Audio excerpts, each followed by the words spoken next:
So Aston Villa dominating the Europa League final, a 3-0 win for them, and they end their 30-year trophy drought. And tonight from Aston Villa, it was beautiful football, you know what I'm saying?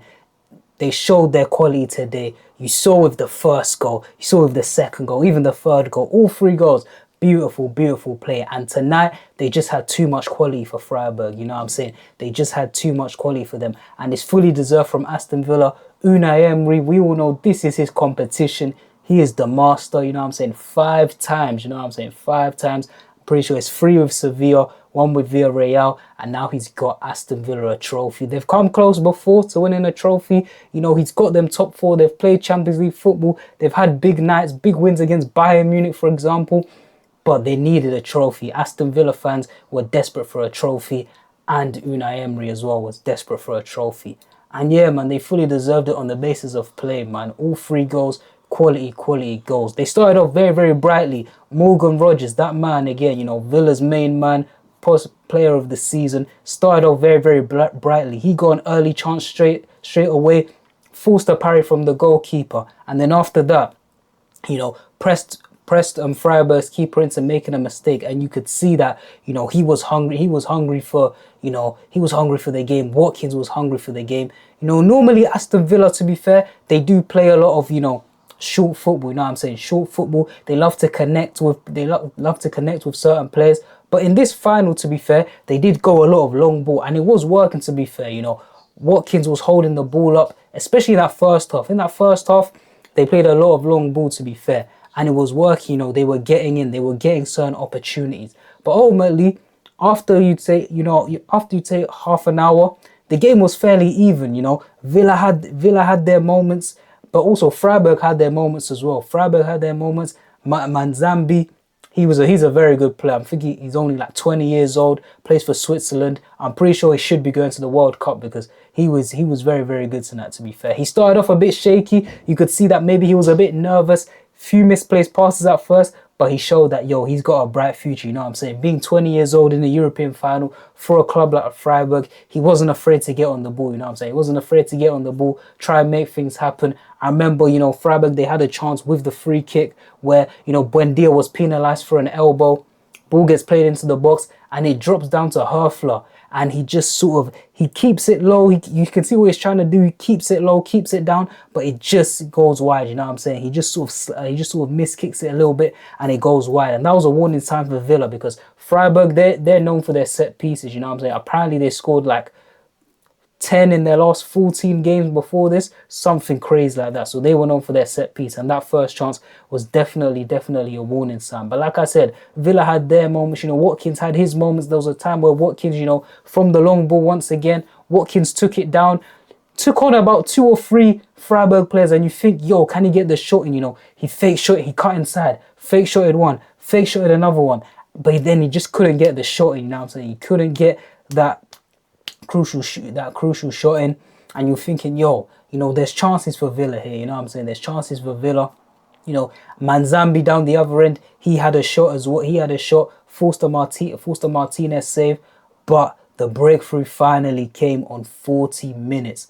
And what a way to break the deadlock. Villa, they go for the short corner, you know what I'm saying? It seems like a lot of teams are loving the short corner now. Everyone's got a set piece coach. Everyone, you know, is figuring out different ways to score from a set piece. And what a way Aston Villa scored. That man, Youri Tielemans, bro. That man, Youri Tielemans. I'm telling you, I'll never forget that strike in the FA Cup final against Chelsea. That's one of the best goals in a final that I've seen. But this one might even be better. The ball gets played short to Morgan Rodgers. And you could see Tielemans lurking on the edge. And I'm thinking, nah, he's not going to play it. Rodgers is not going to float it to him. He's probably just going to put it into the box. But you see Rodgers, he floats it, you know what I'm saying? He just floats it. Doesn't whip it in, he just floats it. And you can see Tielemans, he makes that movement. He watches it all the way.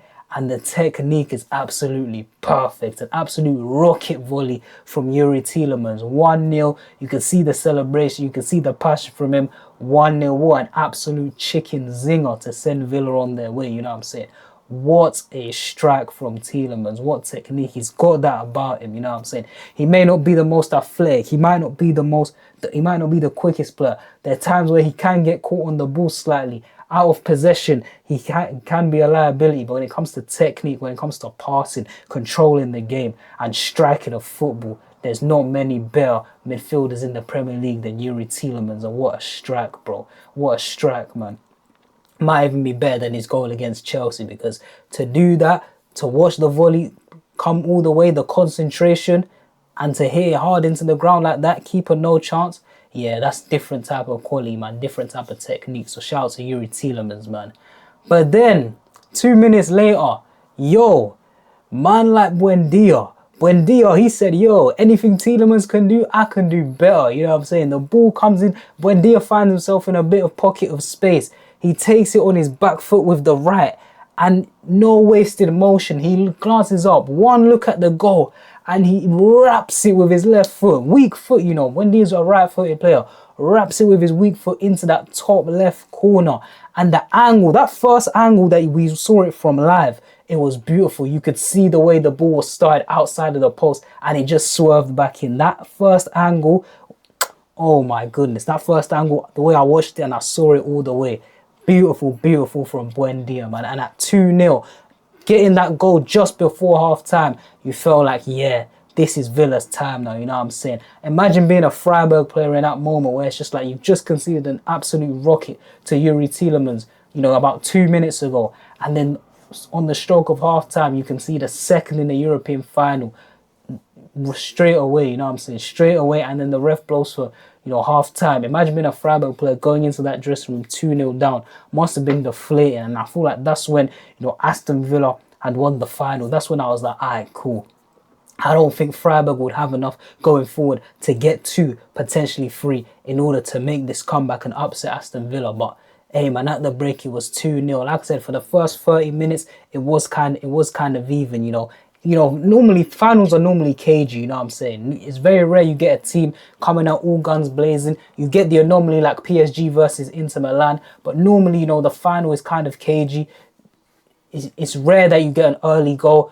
But after, you know, as soon as that Youri Tielemans strike went in, it just felt like Villa just controlled the rest of the game. You know what I'm saying? They controlled the rest of the game, and they went into the break 2-0 up at half-time.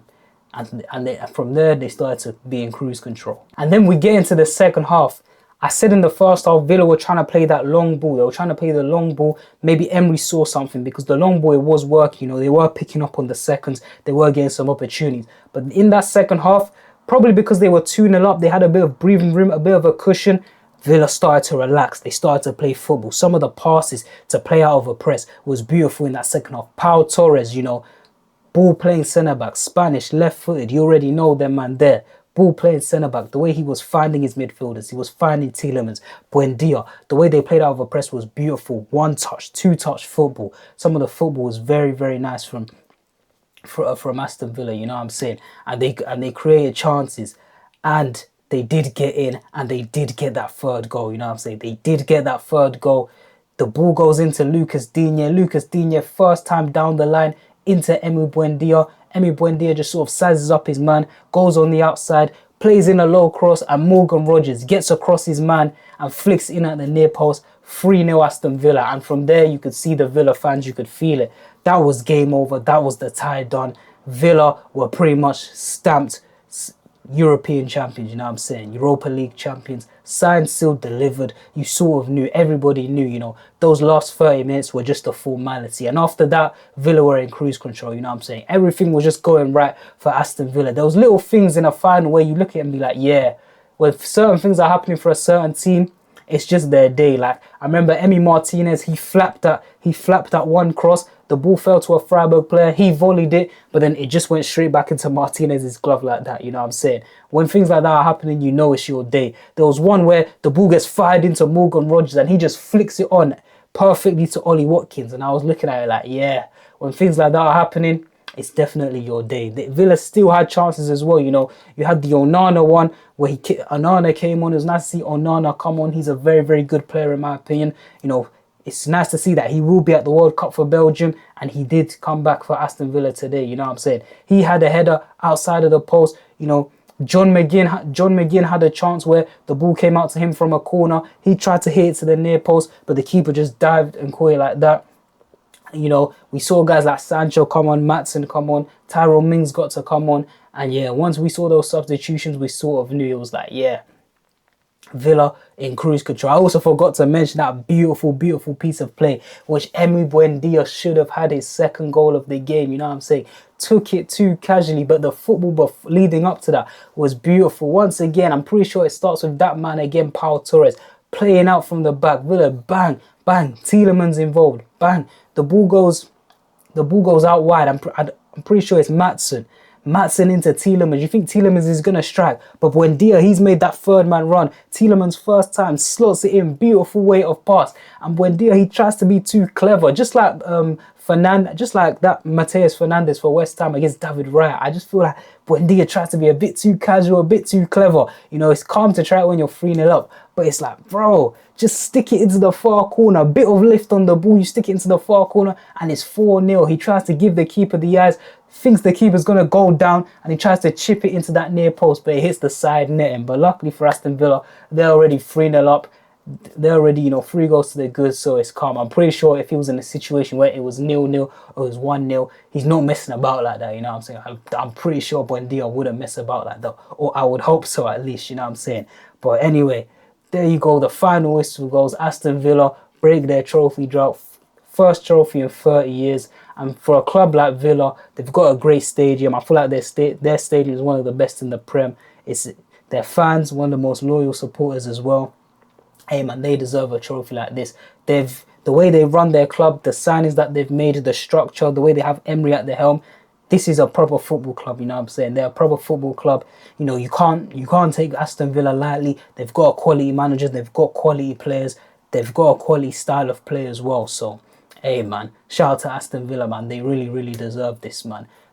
They really, really deserve this, you know what I'm saying? Going 1-0 down to Nottingham Forest and then responding in the second leg the way that they did with an emphatic win. Hey man, it shows character. It shows character. But we should have known that Aston Villa have character though, because a lot of people forget, even me, it slipped my mind until I heard it today. Aston Villa failed to win their first 6 league games of the season. And I look back and I'm like, I do remember that, you know. They didn't win their first 6. And I remember they were struggling to score goals as well. And people were questioning Unai Emery. People were like, Emery. I was hearing Emery first Premier League manager to get sacked this year. But nah, they just stayed calm, turned it around. You know, their big players, big performers stepped up to the plate. You can see they don't only have quality players, but their quality players have big personalities as well. John McGinn, you know, he's always fired up for a match day. You know, you can count on John McGinn. You can count on Ollie Watkins. You can count on Morgan Rodgers. These are guys, Onana, Cash, you know what I'm saying, Konsa, Torres. These are guys that are going to Tielemans. These are guys that have been there, they've done that, and they're going to step up. They're not going to shy away from a moment like this. They're going to step up to be counted for, whether they're up a goal, down a goal, in a good situation, in a bad situation. These are guys you want to go to war with, you know what I'm saying? Onana, if I didn't mention him as well. These are guys that Buendia. These are guys that you want to go to war with. They're not only talented footballers, but they've got strong mentalities as well, you know what I'm saying? They're warriors, they're fighters, so we should have known already, even when they went 1-0 down to Forest, that they had the ability to come back, because like I said, first 6 games of the season, no wins, and then to come back, get Champions League football via the Premier League table, and then also winning the Europa League. Hey man, successful season, man. Brilliant season for Villa, and they should be excited now, man. They've got their trophy finally. And then, yeah, we'll see what they can do next year, man. See what they can do next year in the Champions League. Bit of expectations now. Maybe they'll have a bit of cash to spend. They can sign and attract a few players, you know what I'm saying? I'm pretty sure, you know, good quality young players would like to come play for Emery, play for a club like Villa, play in the Champions League, play with other quality players as well. So, hey, man, the future is looking up and up for Aston Villa, man. But, yeah, they went 3-0 in this Europa League final. Thoroughly deserved, man. What a performance. What a goal from Tielemans, what a goal from Buendia, and a nicely worked goal from Morgan Rodgers to give them their first trophy in 30 years.